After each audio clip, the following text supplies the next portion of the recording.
آئیں ان تمام چالاک انسانوں سے دور ہو جائیں جو صرف وہی کہتے ہیں جو ہمارا دل چاہتا ہے۔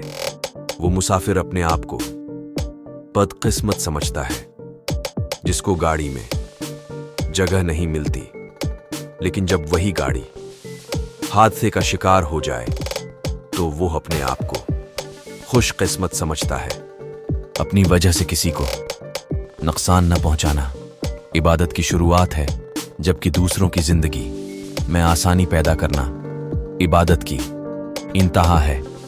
انسان اللہ کی مرضی پر نہیں چلتا، لیکن یہ ضرور چاہتا ہے کہ اللہ اس کی مرضی پر چلے۔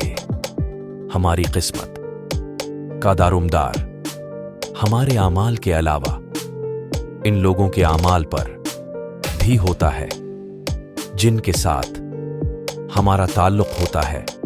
جو لوگ اپنی اولاد کو رشوت کی کمائی پر پروان چڑھاتے ہیں، ان کی اولاد اکثر بے ادب اور بدتمیز ہوتی ہے۔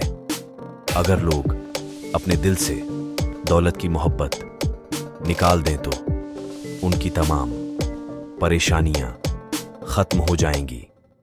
ہر وہ شخص آپ کا دشمن ہے جو آپ کا سامنے آپ کی تعریف کری اور آپ کی غیر موجودگی میں آپ کی برائی کری۔ انسان دولت کی زیادہ ہونے سے خوش ہوتا ہے، لیکن اس بات کی پرواہ نہیں کرتا کہ اس کی عمر ہر روز کم ہو رہی ہے۔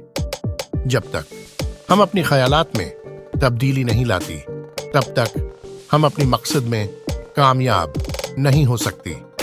جو غم انسان کو اللہ سے قریب کر دے وہ اس خوشی سے بہتر ہے جو انسان کو اللہ سے دور کر دی۔